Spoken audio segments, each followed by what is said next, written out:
Est-il raisonnable de fonder une politique uniquement sur la raison? Quand bien même la théorie serait-elle juste, peut-on réellement en déduire une pratique politique efficace et adéquate? Ou bien justement, le monde politique comporte-t-il une dimension supérieure qui échappe en partie à la théorie? En d'autres termes, ce qui doit être peut-il réellement s'imposer à ce qui est? Voilà une question qui divise les philosophes depuis bien des siècles, surtout depuis que ces derniers ont prétendu appliquer des principes universels au gouvernement des peuples. Et c'est justement un exemple de ce débat que nous verrons aujourd'hui avec August Wilhelm Rehberg.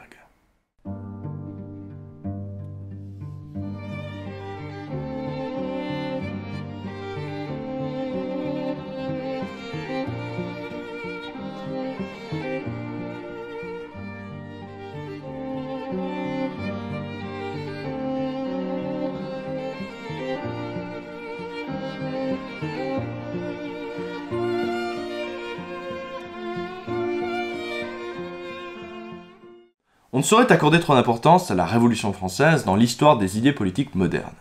Car en effet, tous les penseurs qui viendront après elle prendront position, d'une façon ou d'une autre, par rapport aux idées qui entrèrent brutalement sur le devant de la scène en 1789.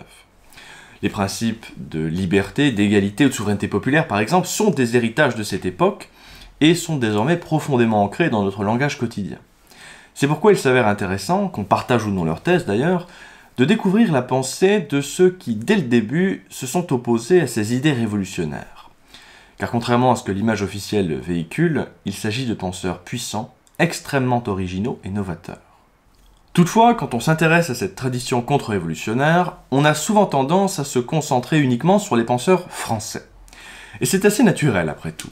La Révolution ayant eu lieu en France, étant issue en grande partie de l'histoire intellectuelle française, on a alors tendance à voir dans la tradition contre-révolutionnaire une histoire française également. Mais c'est oublier un peu vite que la Révolution a dès le début dépassé ses frontières nationales pour s'exporter dans le monde entier. Edmund Burke, que je vous avais présenté dans une vidéo précédente, avait immédiatement perçu cela et avait perçu dans cet universalisme révolutionnaire un danger pour la civilisation européenne en tant que telle. C'est pourquoi, avant d'être une histoire française, le courant contre-révolutionnaire est fondamentalement européen. Le premier à avoir initié cette tradition, comme je vous le disais la dernière fois, fut l'Irlandais Edmund Burke, et il sera rapidement suivi sur tout le continent. Et justement, il s'agit d'une dimension fort peu connue en France, ses premiers disciples continentaux se trouveront en Allemagne avec des penseurs comme Ernst Brandes, Adam Müller, Friedrich von Gens ou encore August Wilhelm Rehberg, dont j'aimerais vous parler aujourd'hui. Alors, il est fort à parier que ces différents noms que je viens de citer ne vous évoquent absolument rien. Et c'est hélas tout à fait normal. En effet, et en dehors de quelques spécialistes de l'histoire des idées allemandes, personne ou presque ne les connaît dans le monde francophone. Rehberg en particulier n'a vraiment pas eu beaucoup de chance avec sa postérité, en dépit de la grande qualité de ses œuvres et de l'influence qu'il a exercée de son vivant. Et d'ailleurs, il est particulièrement dommage qu'il ne soit pas plus connu, y compris et surtout dans le monde universitaire, je dirais, car Rehberg constitue un jalon important pour comprendre les œuvres tardives de Kant ou les premiers engagements de Fichte en faveur de la Révolution. En effet, si Rehberg n'est aujourd'hui plus estimé à sa juste valeur, des esprits immenses comme Kant et Fichte, de leur vivant, ont immédiatement compris qu'il se jouait quelque chose d'important avec lui. Le jeune Fichte, par exemple, doté d'un tempérament passionné, écrira ses propres considérations sur la Révolution française, destinées à rectifier le jugement du public, pour répondre très violemment à Rehberg en 1793. Et si Kant, lui plus âgé et donc plus mesuré, ne lui répondra pas nommément, ses œuvres tardives, en revanche, comme cet opuscule intitulé « Sur un lieu commun, über den Gemeinspruch », il se peut que cela soit juste en théorie, mais en pratique cela ne vaut point, un titre tout à fait évocateur dans cette querelle, ou encore une autre œuvre plus connue comme Vers le projet de paix perpétuelle, eh bien ces œuvres tardives ne peuvent être entièrement comprises sans la prise en considération des attaques de Rehberg. Car ce que ce penseur mettra en question, et qui menace justement de faire s'écrouler tout le système des Lumières, c'est la continuité entre la théorie et la pratique. Et Fichte et Kant prendront cela extrêmement au sérieux. Et c'est pourquoi, en plus de cette vidéo sur Rehberg que je consacre aujourd'hui, je consacre également 2 vidéos supplémentaires sur mon espace privé aux réponses de Kant et de Fichte pour approfondir ce débat. Si ça vous intéresse, un lien vers cet espace sera mis en description de cette vidéo. Mais alors, me demanderez-vous, qui est donc ce mystérieux Rehberg? Rehberg est un philosophe et un juriste allemand né en 1757 et mort en 1836. Toutefois, allemand n'est pas un terme très précis, et je devrais plutôt dire qu'il était hanovrien. En effet, comme vous le savez, l'Allemagne comme nation unifiée n'existait pas encore à l'époque, et le Saint-Empire romain germanique, était composé d'une multitude de petits États, parmi lesquels se trouvait l'électorat de Hanovre, au nord de l'Allemagne actuelle, où naquit Rehberg. Alors cela vous paraît peut-être un détail tout à fait insignifiant pour notre sujet, mais je vous assure qu'il n'en est rien, il s'agit au contraire d'un élément tout à fait déterminant. Car la principauté de Hanovre, en effet, était dans une situation un peu spéciale, qui peut nous paraître assez étrange de nos jours. L'électorat de Hanovre était à l'époque dirigé par les princes de la maison de Hanovre. Jusque-là, rien d'anormal. Mais cette maison de Hanovre, précisément, a succédé en 1714 à la dynastie des Stuarts sur le trône d'Angleterre. George, prince électeur du Hanovre, est donc devenu en 1714 George Ier d'Angleterre. Durant tout le XVIIIe siècle, donc, l'électorat de Hanovre fera partie du Saint-Empire, mais son prince électeur sera également roi de Grande-Bretagne et d'Irlande. Or, la conséquence de ce rattachement à la couronne britannique, c'est que le Hanovre constitua une sorte de base avancée de la culture et des idées anglaises en terre germanique. On y était très anglophile, et l'on s'intéressait à la vie des idées britanniques. Et c'est donc tout naturellement que les idées d'Edmund Burke pénétrèrent d'abord au Hanovre dès 1790, au point d'y susciter 3 traductions consécutives. Et parmi tous les penseurs burkisants qu'on trouvera en Allemagne, ce n'est pas un hasard si les 2 premiers seront des hauts fonctionnaires de l'État de Hanovre, à savoir Ernst Brandes et Rehberg, qui étaient d'ailleurs tous deux amis. Telle est d'ailleurs sans doute la raison pour laquelle Rehberg n'est guère connu de nos jours. S'étant explicitement inscrit dans la filiation d'Edmund Burke, on l'a trop souvent réduit à une sorte d'épigone ou de pâle imitateur de son prédécesseur. Or, s'il y a évidemment de nombreux points communs entre les 2 hommes, leurs idées ne sont pas pour autant identiques, pour cette première raison évidente, je dirais, que leur problématique de départ n'est pas la même, bien entendu. Comme je vous l'avais expliqué la dernière fois, quand on lit Burke, il ne faut pas oublier que son ouvrage s'inscrit d'abord et avant tout dans un débat anglais concernant l'interprétation de la glorieuse révolution anglaise.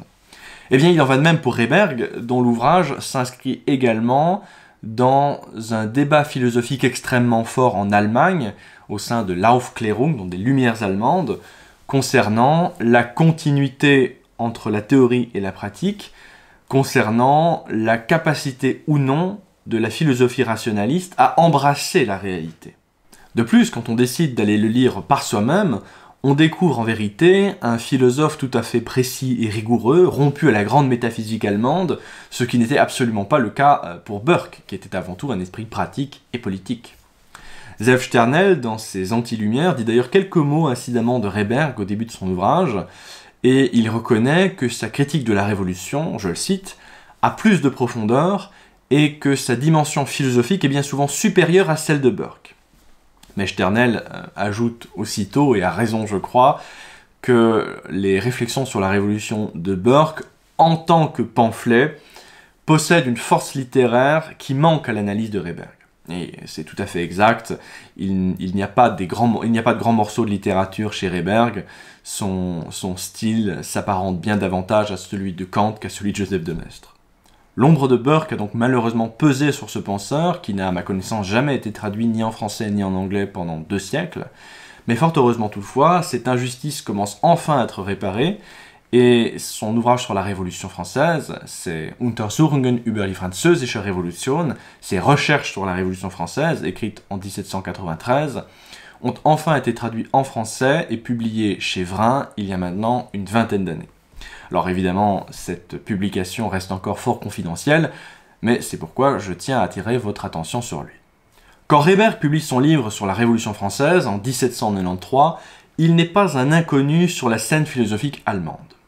10 ans plus tôt, en 1783, il fut nommé secrétaire particulier à la chancellerie de l'État de Hanovre, et il assumera consciencieusement ses responsabilités, tout en menant en parallèle ses propres recherches en philosophie. Et parmi tous les philosophes qui exerceront une grande influence sur lui, on retrouve en particulier 3 noms. David Hume tout d'abord, on retrouve là l'influence du monde anglo-saxon, David Hume qui sera important pour son scepticisme philosophique. Justus Moser, un autre nom malheureusement fort peu connu dans le monde francophone, mais Justus Moser aura une grande importance sur le développement du conservatisme allemand, et Emmanuel Kant. En effet, Reberg a lu Kant très tôt et s'est rapidement enthousiasmé pour cette révolution philosophique qu'opérait le philosophe de Königsberg. On peut même dire que Reberg était kantien d'une certaine manière, un kantien particulier de tendance sceptique, l'influence de David Hume se fait ici sentir, et ce qui l'avait immédiatement enthousiasmé chez Kant, c'était sa tentative de limiter les prétentions injustifiées de la raison, et tout c'était sur la loi morale. Reberg était très sensible à la morale kantienne. Et en 1787, il avait même pris part à la fameuse querelle du panthéisme ouverte par Jacobi, en publiant un ouvrage important sur les rapports de la métaphysique et de la religion. Alors entre parenthèses, j'ai également réalisé une vidéo sur Jacobi et cette fameuse querelle sur mon espace privé si cela vous intéresse.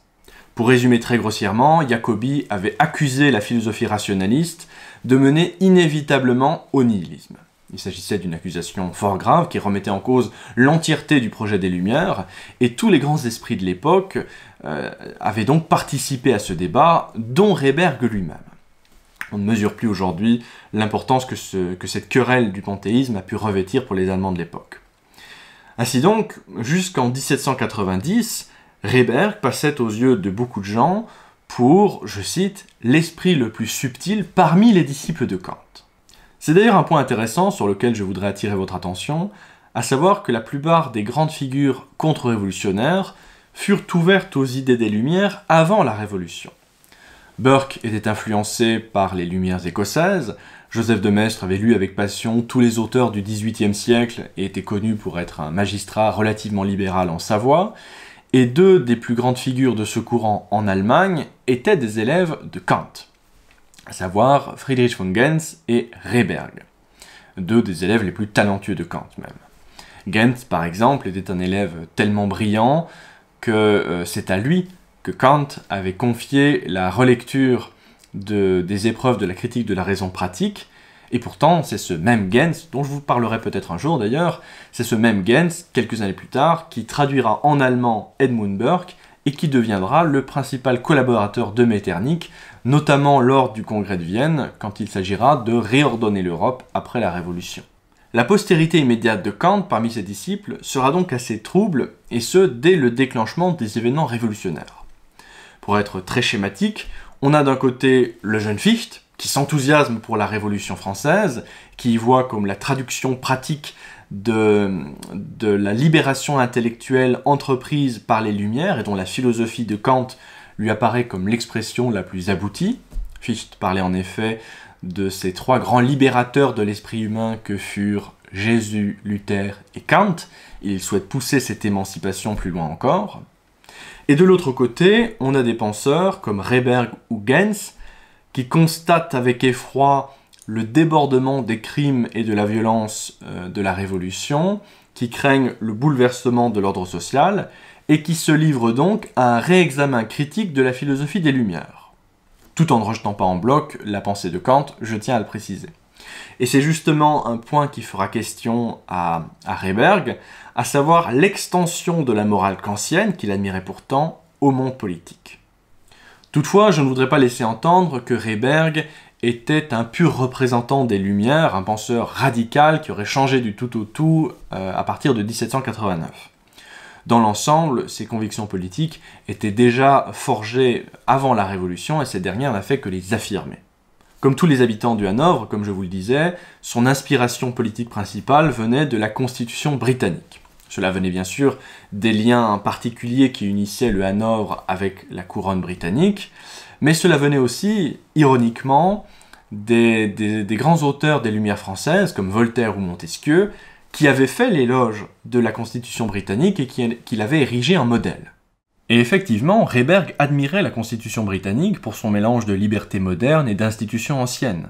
Les Britanniques avaient préservé leur monarchie, leur aristocratie et l'ancien rôle du Parlement en tant qu'institution représentative, mais il avait également libéralisé ces institutions en accordant la tolérance, la liberté d'expression et le droit à des roturiers d'occuper des fonctions et de participer au gouvernement. La grande force de la Constitution britannique, selon les Hanovriens, est qu'elle a servi de rempart contre les deux principaux dangers du monde politique moderne, à savoir d'un côté la démocratie radicale et de l'autre l'absolutisme monarchique. Rehberg, dans les années 1780, était donc ce qu'on pourrait appeler une sorte de conservateur réformiste. Il se méfiait des volontés de faire table rase des institutions anciennes, mais il voyait bien qu'il y avait de nombreuses réformes à mener sur le continent. Quand la Révolution éclate en France, il n'est donc pas immédiatement horrifié. Il a même plutôt de la sympathie pour les réformateurs français et est relativement hostile aux royalistes qui défendent le régime absolutiste. Contrairement à Burke, en effet, il se refusera toujours à défendre coûte que coûte l'ancien régime. Il reconnaissait volontiers que la France souffrait d'un manque de réformes sociales et politiques. Comme tous ses concitoyens, il espérait donc que la France évolue vers quelque chose comme la Constitution britannique. Pas exactement la même chose, bien sûr. Il savait que la France et la Grande-Bretagne étaient des sociétés très différentes et qu'il était impossible pour un pays d'adopter intégralement la Constitution d'un autre. Néanmoins, il espérait quand même que les États généraux pourraient évoluer pour devenir quelque chose de semblable au Parlement britannique.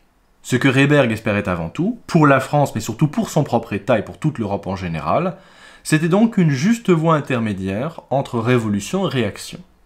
En 1789, il désapprouve tout autant les ultra-réactionnaires allemands que les ultra-révolutionnaires français. Il est attaché à l'ordre social aristocratique, même s'il n'est pas lui-même aristocrate, mais il estime que le seul moyen de préserver cet ordre est que des réformes soient menées d'en haut pour apaiser les revendications d'en bas et donc éviter la violence. Et en tant que haut fonctionnaire à la chancellerie, il a lui-même œuvré en faveur de réformes sociales dans son petit État. Cependant, lorsque l'Assemblée constituante française s'est orientée vers des changements démocratiques et égalitaires plus radicaux, la sympathie de Rehberg s'est envolée, et son opposition devint résolue, voire passionnée, lorsqu'il constata que les Français étaient prêts à exporter ces changements radicaux en Allemagne. Cette critique de la Révolution française, à laquelle il va désormais s'atteler, est donc fondée à la fois sur une crainte concrète de voir son État dangereusement ébranlé, et sur une attitude philosophique particulière, à savoir un scepticisme général à l'égard de la raison. De 1789 à 1792, il élabore progressivement ses critiques à travers différents articles, et en 1793, il fait le point dans ses recherches sur la Révolution française, un des ouvrages qui a jeté les bases du conservatisme allemand. Et c'est cela qui va nous intéresser maintenant.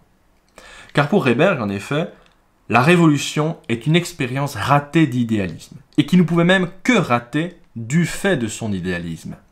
Il s'agissait avant tout d'une tentative imprudente de recréer la société et l'État selon les principes de la raison. Or, il y a pour lui une erreur fondamentale derrière cette expérience, à savoir l'hyper-rationalisme, c'est-à-dire la croyance que les principes de la raison peuvent fournir des lignes directrices pour une pratique politique concrète. Et c'est cette erreur qu'il s'appliquera à dénoncer sans relâche. Il veut montrer que la raison ne possède pas de tel pouvoir. La raison pure détermine effectivement les principes généraux de la moralité. Rehberg en convient avec Kant. Mais il nie qu'elle soit suffisante à elle seule pour dicter la pratique politique. En d'autres termes, la raison à elle seule exige seulement que nos principes soient justes et universels, s'appliquant sans exception à tous. Mais de tels principes sont indifférents quant à la forme spécifique qu'une constitution peut prendre, par exemple. Cela, c'est l'expérience qui nous apprend ce qui est le plus utile dans des circonstances spécifiques. Car des vérités politiques peuvent être aussi fausses en pratique que certaines vérités mathématiques, dit-il. Voici ce qu'il fait observer.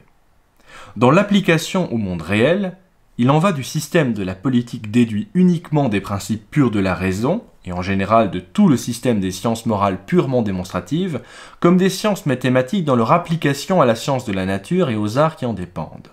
La mathématique pure développe un idéal dont le monde réel se rapproche et dont elle exprime des lois de façon approximative mais jamais parfaite, précisément parce qu'il s'agit de la nature, parce que le corps est plus que de l'étendue et que la pure étendue ne correspond parfaitement qu'au théorème mathématique. Pour illustrer cette idée que le monde réel n'est pas strictement conforme au monde mathématique pur, on peut simplement songer au fait qu'il n'existe jamais dans la réalité de ligne parfaitement droite sans la moindre épaisseur, telle qu'on peut la concevoir dans la théorie mathématique. Or, de même, continue Reyberg, les lois morales du monde intelligible ne sont pas parfaitement applicables à la nature sensible, parce qu'en celle-ci, la raison n'agit pas seule, et la loi de la raison doit se revêtir du sensible, de l'entendement et des inclinations individuelles pour se manifester dans le monde moral et devenir un objet de l'expérience. Dans la politique également, écrit-il, la loi ne donne que des formes que l'homme doit vivifier. Pour illustrer cette idée, Reyberg prend le contrat social de Rousseau.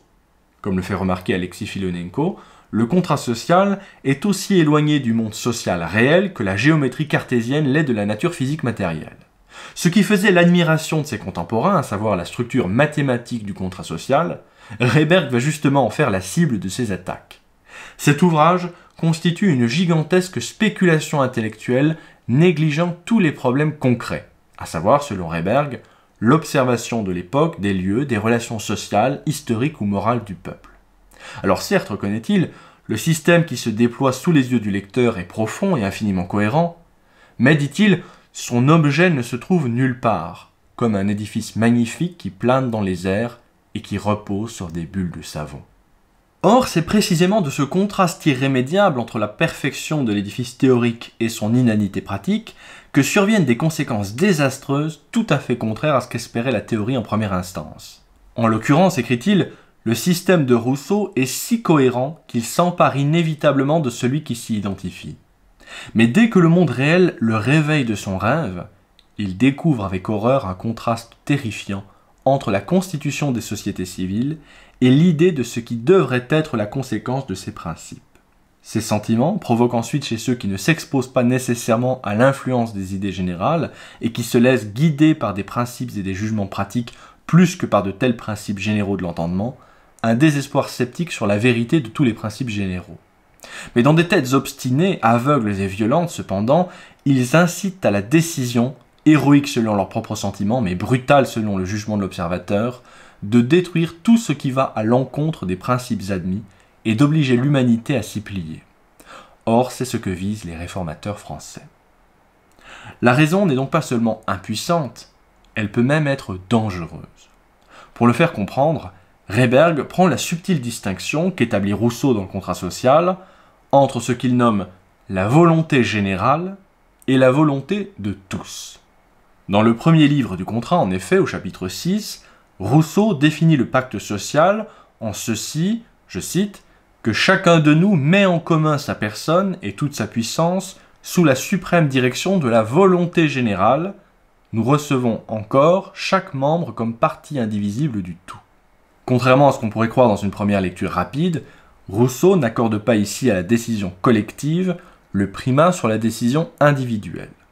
La volonté générale n'est pas la somme de toutes les volontés individuelles au sein d'une société. Ceci, c'est ce qu'il appelle la volonté de tous. Et si les deux appellations sont très proches, elles sont presque contraires entre elles en vérité. Voici ce qu'écrit Rousseau. Il y a souvent bien de la différence entre la volonté de tous et la volonté générale. Celle-ci ne regarde qu'à l'intérêt commun, l'autre regarde à l'intérêt privé et n'est qu'une somme de volontés particulières. En d'autres termes, la volonté générale est la volonté pure, dégagée de toute passion individuelle et gouvernée uniquement par la perception de la vérité. La volonté de tous, en revanche, n'est que la résultante des passions individuelles, des passions concrètes, et qui dès lors est loin d'être infaillible. Quand Rousseau affirme donc que la puissance législatrice se trouve dans la volonté générale, il affirme la souveraineté de la raison sur la passion. Et c'est pourquoi il énonce que si l'on note les passions individuelles qui s'entre-détruisent dans la cité, on obtiendrait bien vite cette fameuse volonté générale. Cette distinction n'est en soi pas fautive, remarque Reyberg. Mais comment maintenir cette subtile distinction entre volonté générale et volonté de tous lors du passage de la théorie à la pratique? Quand les révolutionnaires, lecteurs de Rousseau, prennent le pouvoir en France et établissent de nouvelles lois, ils le font bien sûr au nom de la volonté générale. Mais ne s'agit-il pas en vérité simplement de la volonté arbitraire de ces derniers?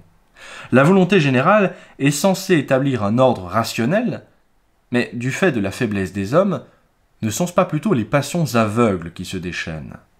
Non seulement donc la théorie est incapable de s'imposer dans la pratique, mais elle donne même naissance à ce qu'elle prétendait empêcher, à savoir précisément le règne de l'arbitraire. En 1793, quand la terreur révolutionnaire bat son plein en France, Rehberg voit parfaitement que le contrat social n'est qu'une belle construction intellectuelle mais parfaitement inutile, puisque son postulat de départ est l'idée d'un homme élevé au-dessus de ses passions. Ainsi, commente Alexis Filonenko, loin de libérer la raison, le contrat social n'a pu que déchaîner les passions. L'acte arbitraire de la volonté de tous s'est substitué à la nécessité de la volonté générale.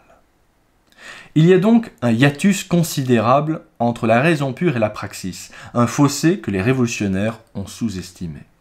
Toutefois, pour considérable qu'il soit, ce fossé peut être comblé par le jugement, estime Rehberg, qui incombe particulièrement à l'homme d'État. En effet, sa tâche est de déterminer la meilleure façon d'appliquer des principes rationnels dans des circonstances spécifiques. Mais juger n'est pas une tâche facile, car il existe de nombreuses façons d'appliquer les mêmes principes, et les conséquences de leur application doivent être pesées les unes par rapport aux autres. Le jugement est donc une faculté qui s'améliore avec l'âge et l'expérience. Le défaut des radicaux français est qu'ils ont sous-estimé le jugement comme ils ont surestimé la raison. Ils ont supposé que chaque principe contenait en lui-même son propre critère d'application et qu'il ne devrait donc être appliqué que d'une seule manière, quelles que soient les circonstances. Or, c'est en cela que consiste cette idée de l'autonomie de la raison que dénonce Rehberg, c'est-à-dire la croyance que chaque individu a seul le pouvoir et le droit de déterminer comment agir dans l'État et la société.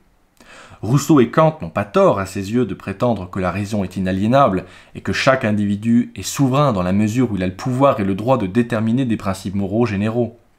Mais cela ne leur donne pas le pouvoir ni le droit de déterminer comment appliquer ces principes dans des circonstances spécifiques.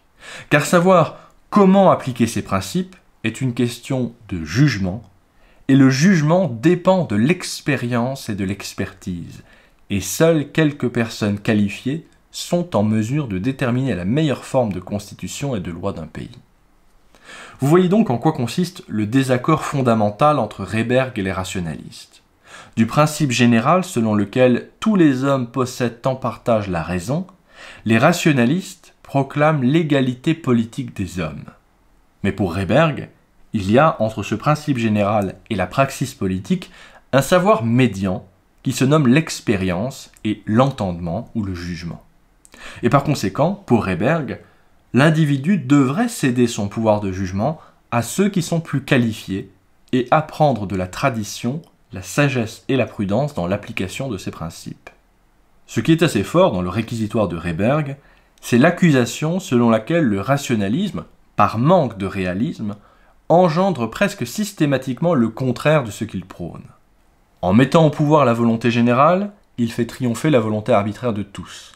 En défendant de beaux principes altruistes, il consacre en vérité l'égoïsme le plus grossier, et en proclamant l'universel, il conduit à l'individualisme. En effet, dit Rehberg, le rationalisme a pour dessein la liberté entière et l'indépendance de chaque individu vis-à-vis de tous les autres. On comprend que cela engendre un égoïsme très grossier, car si le but ultime auquel tout doit tendre dans la société civile consiste en ceci que nous ne nous reconnaissions aucune autre obligation que celle de laisser tous les autres suivre leur chemin sans les gêner en rien, la culture des vertus de la sociabilité ne peut certainement rien y gagner. Si l'on prêche continuellement à l'homme qu'il peut et doit être aussi libre et indépendant dans la société civile que Robinson Crusoe sur son île, il prendra rapidement l'habitude de n'apprécier et de n'aimer que lui-même et de ne rien craindre autant que le bras fort des pouvoirs publics. De plus, ce système conduit même à une appréciation exclusive des jouissances physiques et à un abandon total de toute culture plus noble de l'esprit. Cela paraît incroyable, car on est parti de la vénération exclusive et d'une sorte de déification de la raison, mais à considérer la chose de plus près, on découvre très aisément le passage au matérialisme le plus grossier. Aussi, ce que Rehberg montre avec beaucoup de force, c'est que la raison qui détermine les droits naturels des hommes, les fameux droits de l'homme, est muette sur les rapports civils qui lient les hommes entre eux. En effet, aucun État n'a jamais été fondé et ne peut être fondé sur les droits universels de l'homme. Les droits de l'homme sont universels et donc trop abstraits pour fonder quelque État que ce soit, à la différence des droits des citoyens, qui eux sont liés aux coutumes et à l'histoire. Quand il s'agit de rapports politiques, le citoyen doit être entièrement distingué de l'homme, dit Rehberg. Devant Dieu, tous les hommes sont égaux, mais uniquement par rapport à leur Créateur et dans leur relation à lui. Ils ne sont sous aucun autre rapport égaux entre eux. La qualité de citoyen et les droits qui s'y rattachent ne découlent aucunement des propriétés générales de la nature humaine.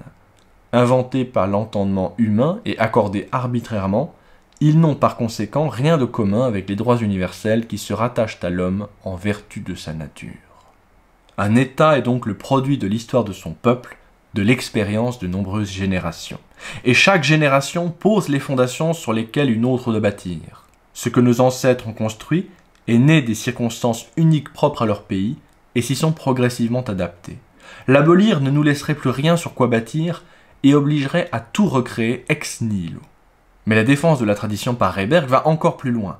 Il soutient que nombre de nos obligations sociales et morales sont elles-mêmes essentiellement historiques et découlent de l'héritage.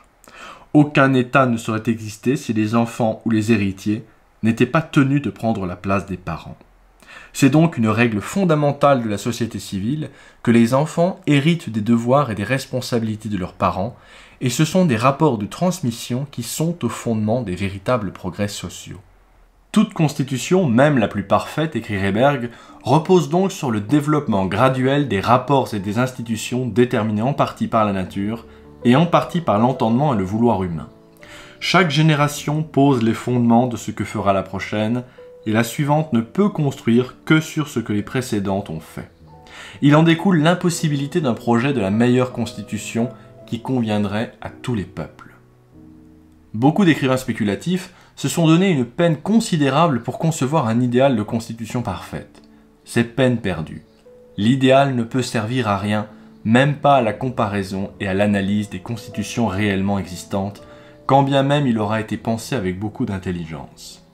Plus le peuple sera ancien et grand, plus nombreuses seront les difficultés faisant obstacle à l'introduction d'une nouvelle constitution. Juger de la valeur d'une constitution selon l'idéal n'est pas possible, car les conditions dans lesquelles vit un peuple déterminent la masse de sa population, sa position, ses occupations, ses besoins en général, et relativement à la forme de son gouvernement. Rehberg s'annonce ici un précurseur important de l'historicisme moderne. La nature humaine n'a pas de sens en elle-même, elle n'acquiert son sens que dans et par l'histoire.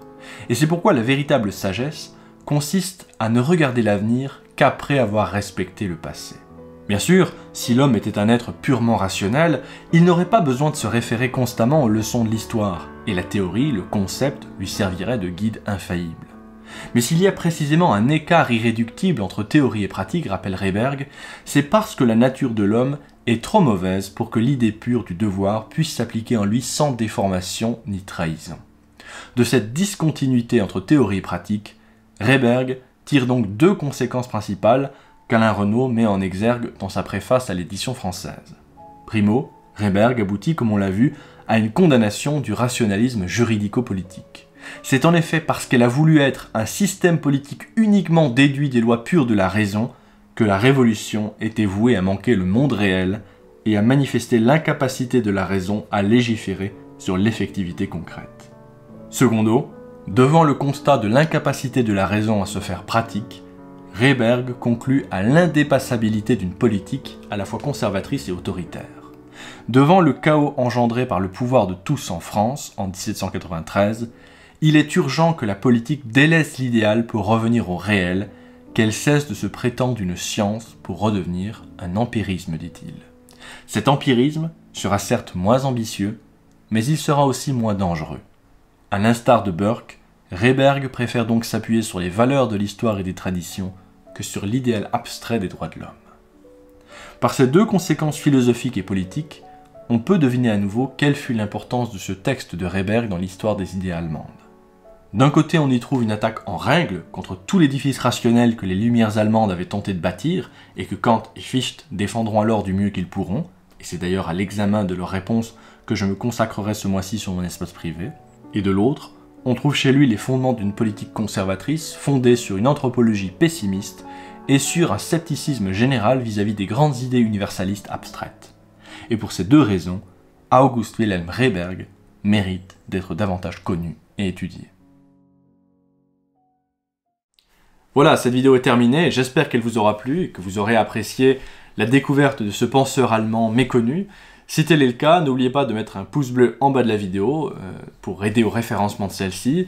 N'oubliez pas de vous abonner à la chaîne également pour ne pas manquer la suite. Et n'hésitez pas à me dire en commentaire ce que vous en avez pensé. Si vous désirez approfondir le contenu de cette vidéo, je ne puis évidemment que vous conseiller de vous procurer et de lire le livre de Rehberg lui-même, donc c'est Recherches sur la Révolution française, qui ont été édités chez Vrin il y a maintenant une vingtaine d'années. Il s'agit d'une belle édition qui comporte une préface d'Alain Renaud, qui connaît fort bien la philosophie kantienne, ainsi qu'une importante introduction du traducteur de Rehberg sur sa vie et surtout sur son œuvre, une introduction qui est vraiment bien faite pour comprendre davantage l'enjeu des débats philosophiques de l'époque, en particulier entre Rehberg et Kant, et le livre de Rehberg en particulier, le texte de Rehberg, fait environ 150 pages. Donc c'est un texte exigeant toutefois, c'est un texte de philosophie, mais très intéressant également. Alors il y a énormément de points que je n'ai pas abordés dans cette vidéo, je me suis concentré évidemment sur cette question de la continuité entre pratique et théorie, mais il y a plusieurs sections qui n'ont pas fait l'objet de mon exposé. À la fin du livre, il revient sur les trois états de la société aristocratique, donc le clergé, l'aristocratie et le tiers-état. Il fait une analyse de ces classes. Il y a aussi toute une discussion assez amusante parfois de chacun des articles de la Déclaration des droits de l'homme et du citoyen. Il analyse un peu quelle est l'absurdité ou la vérité, la véracité de certains de ces articles. Donc c'est un texte qui vaut la peine d'être lu et d'être médité, surtout si vous vous intéressez à cette période et au débat philosophique de cette époque. Et en parallèle, je vous invite à lire également le livre du jeune Fichte, qui a été écrit en réponse à Rehberg. Donc c'est Considérations sur la Révolution française, destiné à rectifier le jugement du public. Un texte que j'ai dans une vieille édition chez Payot. Je crois que le livre est encore disponible. Je ne sais pas si le livre est encore disponible, mais il y a certainement moyen de le trouver en occasion. Et le texte fait environ 200 pages. Et alors, bon, c'est un texte qui suit d'ailleurs en fait l'ordre du texte de Rehberg pour lui répondre. Mais c'est un texte encore du jeune Fichte qui n'avait pas encore développé tout son système philosophique, donc il est peut-être moins précis et rigoureux que d'habitude, mais c'est un texte qui est plutôt un pamphlet extrêmement violent, et qui est de fait assez intéressant à lire, d'autant que je vous avais également présenté une autre vidéo sur Fichte il y a maintenant plus d'1 an, sur le Fichte tardif des discours à la nation allemande, et c'est intéressant de comparer le Fichte des discours et ce Fichte de 1793 qui défendait la Révolution française pour voir l'évolution politique de sa pensée. Voilà, c'est tout pour aujourd'hui. J'espère donc que cette vidéo vous aura plu. Je vous remercie pour votre écoute et je vous dis à très bientôt, j'espère.